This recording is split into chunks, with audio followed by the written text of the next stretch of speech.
Bonjour François Dubé. Bonjour. Vous êtes sociologue et professeur à l'Université Bordeaux II.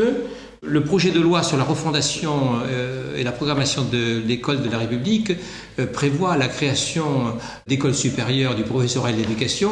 Mais vous-même, quel est votre sentiment? Comment doit-on former les professeurs? Mon sentiment, c'est que sans le vouloir, Nicolas Sarkozy avait rendu service au fond au monde de l'école, puisqu'il avait cassé la formation, ou réduite à pas grand-chose, et que donc c'était un chantier qu'on pouvait complètement réouvrir. Et il y avait d'une certaine façon deux modèles qui se tenaient. Le premier, c'est plutôt le modèle IUFM, c'est-à-dire une maîtrise disciplinaire, puis une année de stage, etc. Donc recrutement à Bac plus 3, Bac plus 4, Bac plus 5 pour sortir.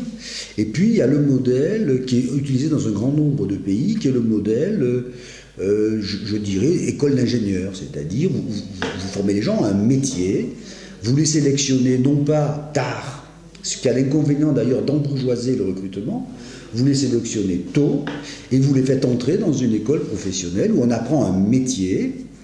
Et évidemment, le métier suppose des connaissances académiques, disciplinaires de bon niveau, mais le métier c'est le même, et vous formez ensemble des professeurs de collège, des professeurs de lycée, avec des spécialités disciplinaires plus ou moins prononcées. Je regrette beaucoup qu'on n'ait pas pris cette opportunité. Je crois d'ailleurs que si on l'avait pris, on aurait gagné en termes de professionnalité enseignante. C'était une rupture historique. Un enseignant, c'est plus une sorte de savant qui enseigne, mais c'est quelqu'un qui possède un métier. Et c'est indispensable, étant donné la nature des transformations des conditions de l'enseignement.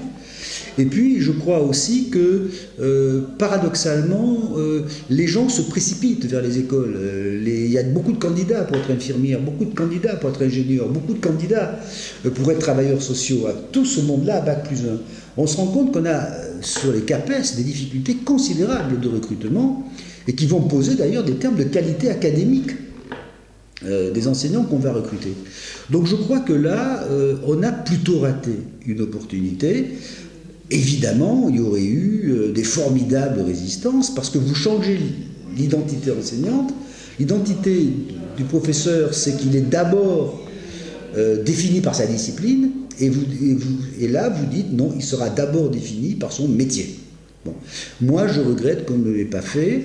Et je dirais que les comparaisons internationales montrent quand même que les pays qui forment, je dirais, comme des ingénieurs très sérieusement leurs enseignants ont des résultats très sensiblement supérieurs aux nôtres. Donc recrutement à Bac plus 2... Bac plus 1, Bac plus 2, on peut discuter. Oui. Mais on apprend un métier.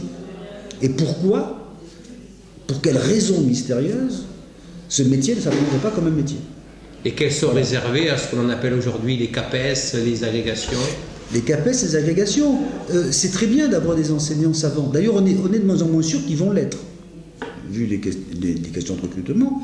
Et aujourd'hui, on sait qu'à cause des révolutions numériques, à cause de la transformation des gamins, à cause de la transformation de la culture et de la vie sociale, le métier d'enseignant n'est plus uniquement défini par la compétence disciplinaire.